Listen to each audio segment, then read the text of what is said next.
I always imagined my wedding day would feel like stepping into a prayer answered. The choir's harmonies, the lace on my dress, the way sunlight would spill through the stained glass as if God himself had pulled back the curtains to bless me. And for most of the day, it felt exactly like that. A dream stitched in gold. My father squeezed my hand as we stood at the church entrance. "Enkem," he whispered, his voice steady. "Breathe." I did. I looked at him, the man who taught me multiplication and mercy, who repaired my bicycles and my broken heart after my first real breakup in university, and I felt safe. Chike waited at the altar in a perfectly fitted tuxedo, smiling that soft smile that once calmed storms in me. My maid of honor, Ada, adjusted my veil and mouthed, "You're stunning." The organist began. We walked. At the altar, when my father's hand slid mine into Chike's, something small flickered across their faces, too quick to name. A flinch? A shared hesitation? Or maybe it was nothing and I was already the kind of bride who reads omens in shadows. I swallowed it and smiled, because love is a script we perform in public, and the church was full. We said the vows. We kissed. Everybody clapped. Cameras flashed like 1,000 tiny suns. In the photos, I am laughing full teeth, full joy, the whole future. If you zoomed in, you would not find any cracks. The reception was a blur of praise singing, ululations, fluted champagne, and Andes and shimmering Geo pulling me into hugs that smelled of talcum and Trinidad perfume. The MC shouted, "Make some noise for the latest couple in town." And the hall answered. Gifts piled high like small cities wrapped in satin ribbons. Somewhere between the second and third course, I noticed Chike had slipped out. I texted, "Where are you?" The little typing dots appeared, disappeared. Then his reply, "Bathroom." "Be right back, my love." I put my phone away. My father took the microphone and spoke so tenderly about me that half the hall dabbed their eyes. "My daughter," he said, voice thick, "has always been better than I ever deserved as a father." He raised a glass. The room cheered. I swallowed that strange ache in my throat and told myself this is what joy feels like when it is too much for the body. When Chike returned, he danced with me like we were the only two people salting the earth with our happiness. Sweat gathered at his temples. He smelled like cedar and citrus and something I couldn't place, adrenaline, maybe. He laughed into my ear. "Mrs. Chike," he teased. I laughed back. "Yes, husband." He excused himself again 15 minutes later, just as Papa disappeared toward the back corridor. It barely registered. Weddings have currents. People get swept. My mother's friends sang a playful song about babies coming quickly. Chike's younger cousin, tipsy and sweet, told me, "Sister-in-law, please love him the way he loves you." My cheeks ached from smiling. Still, the hours folded, and a small panic began to scratch at me like a cat behind a door. "Where's Chike?" Ada asked, refilling my glass. "He went to freshen up," I said. "Again?" She frowned. "And your dad?" "Your mother's looking around for him." I scanned the hall. No Papa, no Chike, no reason to worry. I kept dancing, kept smiling, kept pretending my stomach wasn't tightening itself into knots. When it was finally time to leave for the hotel, the hall exploded into cheers. Rice rained on us in soft clouds. My head spun as we slipped into the car. Ada slid in beside me, determined to play bodyguard until I was safely inside the suite. "It's tradition," she said, when I protested. "I won't even come in. I just want to see you to the door." Chike didn't come with us. He had gone on ahead, he said, to set up a surprise. His text punctuated with a winking emoji that made my heart flutter. Papa had also left early, claiming a headache. I told myself it was nothing at all. The hotel lobby smelled like lilies and floor polish. The concierge smiled too widely. "Congratulations, madam." I nodded and signed papers I didn't read. The elevator seemed to climb through molasses, every floor a small eternity. Ada squeezed my hand. "Are you okay?" "I'm fine," I lied. On the 12th floor, the corridor muffled our footsteps. The carpet drank sound. We stopped at my suite. Ada hugged me. "Call me if you need anything, even if it's just to scream in excitement." We laughed. I slid the keycard. The light blinked red. Ada murmured, trying the handle. "Maybe it's dead." I slid the card again. Red. She frowned and knocked lightly. "Chike." Silence. Then the hum of distant air conditioning. Ada glanced at the room number in her text. "This is the one he sent." The concierge hurried down the corridor with the keycards. "So sorry, madam. Sometimes these ones misbehave." He opened the door from inside. The suite glowed with low lamps and rose petals scattered on the bed like tiny heart-shaped crimes. Champagne nestled in ice. A speaker played a gentle high-life track, and yet the bathroom door was closed, steam curling from the top like a whisper. "Babe?" I called, heart knocking in my throat. "Chike?"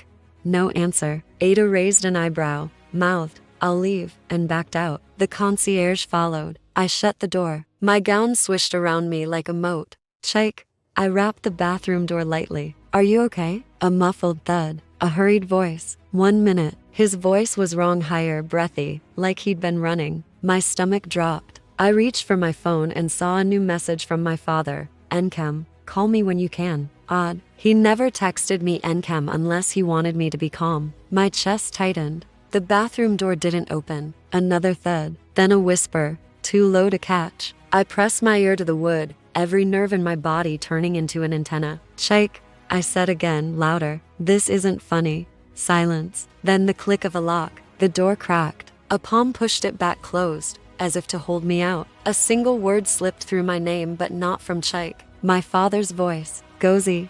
I froze. "Open the door," I said, softly at first. No one moved. "Open the door." My voice came out iron hard. The handle turned. The door swung just enough for me to see a flash. The outline of 2 people, towels, bare shoulders, the scramble of hands reaching for fabric and dignity. Chike's eyes, wide and wet. My father's face, slate with shock. The room tilted sideways, while the word amputated itself in my throat. Chike spoke first, uselessly. "Gozi, please." His hands reached for me and then fell. He clutched at the towel as if shame had weight. My father tried to step forward, but his legs buckled and he caught himself on the doorframe. "Encam," his voice cracked. He had never sounded older. "Please, listen to me."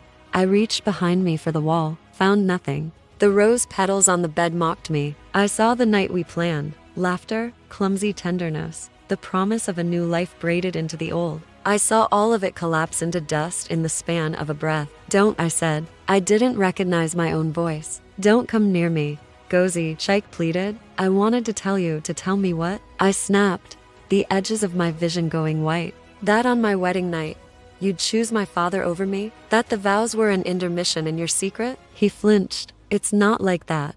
"How is it then?" The calm in my voice frightened me. I turned to my father. "Papa."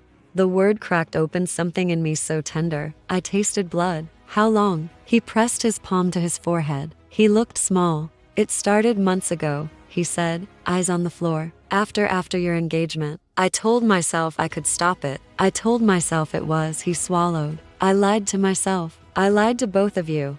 I laughed at an ugly, dry sound that didn't belong to me. "So all those counseling sessions you insisted we attend, all the prayers, while you were..." I couldn't finish. A part of me went mercifully numb. "I am ashamed," he said, and I believed him. "But shame is not a bridge back to what you burned." Gozi, I needed help. I didn't take it. I kept a secret that has eaten me alive. Chike reached for my hand again, and I jerked away as if he'd tried to brand me. "Don't touch me." I backed toward the door, nearly tripping on my gown. "I can't breathe." I fumbled with the handle and fled. The corridor swallowed me. The carpet had no end. I ran until the elevator, then past it to the service stairs, the ones that smelled like detergent and metal. I collapsed on the landing, breath ragged, veil askew, heart punching every rib. I pressed my forehead to the cool rail and sobbed without sound. Ada found me minutes later. "Oh my God, what happened?" She knelt, cupped my face. I couldn't speak. I only shook, a small animal in a trap. The stairwell door opened above us. Footsteps. "Encam." My father's voice floated down, careful, broken. "Please." Ada stood and planted herself between us, tiny and fierce. "Sir," she said, "this is not the time. Please leave." Chike's voice followed, hushed. "Gozi, I'm so sorry. I never meant for you to find out like this." I laughed again, a horrible sound. "Is there a good way?" No one answered. A housekeeper carrying stacks of towels froze at the scene, then scurried away, eyes cast down, as if she had stepped into a thunderstorm. Ada pulled me to my feet. "We're going," she said, steel in her tone. She led me down the stairs, down and down until the lobby gulps us up. She wrapped her shawl around my shoulders like a small mercy. We took a cab to her apartment. I changed out of the dress I had once loved, the bodice now a chokehold, the skirt a joke. The bathtub became a confessional. I scrubbed my skin until it stung, as though betrayal could be washed off like cigarette smoke. My mother called. I let it ring. She texted, "Where are you?" 2 minutes later, "Your father is looking for you." 15 after that. What is going on? I stared at the screen until the words blurred. I didn't sleep. Dawn seeped through the blinds like a slow leak. When my mother knocked on Ada's door at 6 a.m., her face looked 10 years older. She hugged me so tightly I thought my ribs would splinter. "Talk to me," she whispered into my hair. I told her. I watched her mouth make shapes without sound. She sat down slowly, like a building choosing not to collapse. At 8 a.m., my father arrived. Ada opened the door but stood in the gap. "Give her space," she said. He nodded. For the first time in my life, he obeyed a boundary without debate.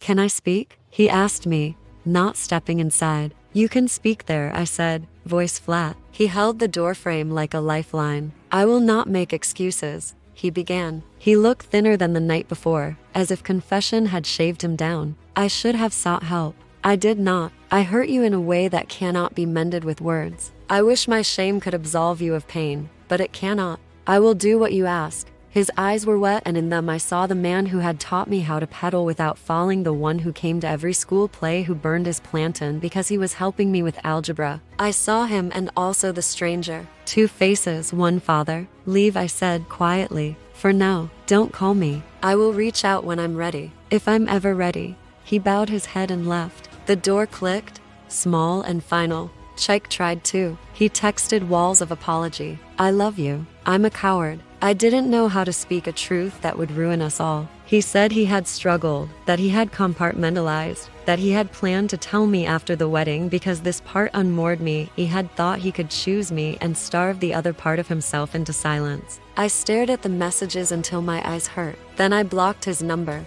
By noon, word had rippled through the family like oil on water. The bride is unwell. The MC had told guests an emergency came up. Gifts were quietly relocated. Andy switched gears into damage control, fanning mother, whispering interpretations that would protect our name. Reputation is a jealous god. I spent the next week in Ada's spare room, moving like a ghost, eating only when she stood over me with a bowl and a look that brooked no disobedience. My mother came once a day, sitting on the edge of the bed, telling me stories about when I was a baby, how I refused to nap, how I laughed with my entire body, as if reminding me of a time before men broke the axis of my world. We didn't speak about my father. We didn't need to. Hurt made its own weather system, and we were both drenched. When I finally returned to my apartment, I found the wedding bouquet where I had left it, petals brown with something like truth. The gifts crowded the floor, bright as lies. I called the church. The marriage was never registered. The priest understood. He spoke gently, with a sadness that did not patronize. "Go where your healing is," he said. I cried harder when I put the ring in its velvet box and slid it into the back of a drawer. I thought I would feel relief. I felt hollow. Weeks blurred into months. I started therapy as stubbornly as I had once refused it. I spoke through a throat full of glass about betrayal, about how my father had been my first mirror and how that mirror now showed me a stranger. We unpacked old things I had neatly folded, my eagerness to be the good daughter, my compulsion to make pain sensible. I learned the language of boundaries. No became a complete sentence. My father wrote me a letter, not a text, not an email ink on paper in his careful hand. He didn't justify. He didn't beg. He said he had started seeing someone too, a counselor recommended by his pastor, and that he was stepping down from church leadership for a season. "I want to be a man who does not live in rooms of secrecy," he wrote. "I know I have forfeited your trust. I want you to know I am trying to become safe." I folded the letter and placed it next to the ring, two relics from a life that unraveled. I wish I could tie this with a bow and tell you I forgave and forgot, that we all sat down to Sunday lunch and laughed at the absurdity of it. Healing lives in less cinematic rooms. Sometimes it looks like me ignoring the urge to stalk Chike's social media at 2 a.m. Sometimes it looks like telling my mother I need to leave early because I cannot bear to occupy the same walls as my father for more than an hour. Sometimes it's taking a walk at dusk and feeling the air on my face and remembering that I still have a body that belongs to me. There was a day a year later when I met my father at a quiet cafe by the lagoon. We sat outside. The wind off the water mussed his neat hair. He reached for my hand, stopped, and placed his palms on his knees instead. "How are you?" he asked. "I'm alive," I said. Working, eating, sleeping sometimes. He nodded, eyes gleaming. I'm proud of you. Don't be, I replied. Just be honest. I am trying, he said. He looked like a man who had learned that his choices had blown a hole through more than one life. For the first time, I saw not just my pain but his ruin too. Compassion arrived not as absolution, but as recognition that we are all catastrophes trying to make ourselves less dangerous. He asked if I could ever forgive him. I told him forgiveness is a path, not a switch. I'm walking, I said. Some days forward, some days I sit down in the middle of the road.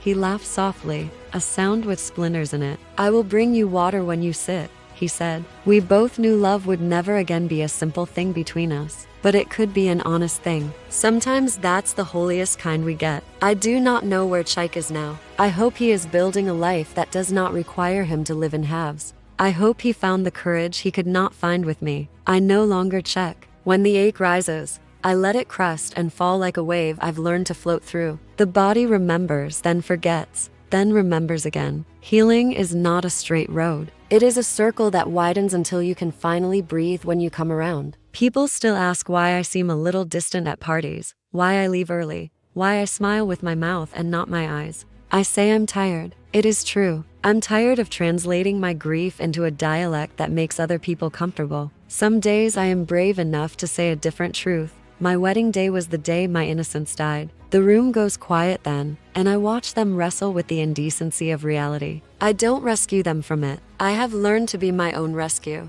On the anniversary of the almost marriage, I put on the dress again. Alone, in my bedroom, I stood in front of the mirror and waited for the panic to rise. It didn't. The satin lay on my skin like a memory already softened at the edges. I looked at myself, at my scars, at the woman who survived her life exploding, but I also saw clarity. I unzipped the dress, folded it into its box, and carried it to the back of the wardrobe. Not a shrine, not a shame closet, just a place where it belonged, behind me, not erased. If you ask me now what I believe about love, I will tell you it still exists. It just no longer wears the costume I was taught to expect. Trust is not a given. It is a garden. You tend it or it dies. You do not borrow it from your past. You do not inherit it from your family. You plant it with trembling hands and hope the weather is kind. I am still here. I drink my tea hot. I walk by the lagoon at sunset. I answer my mother's calls. Some Sundays I sit next to my father at church, our shoulders not touching. We sing the hymns. We both cry sometimes. We both keep breathing. This wasn't the story I wanted, but it is the one I survived. And survival, I am learning, can be its own kind of vow.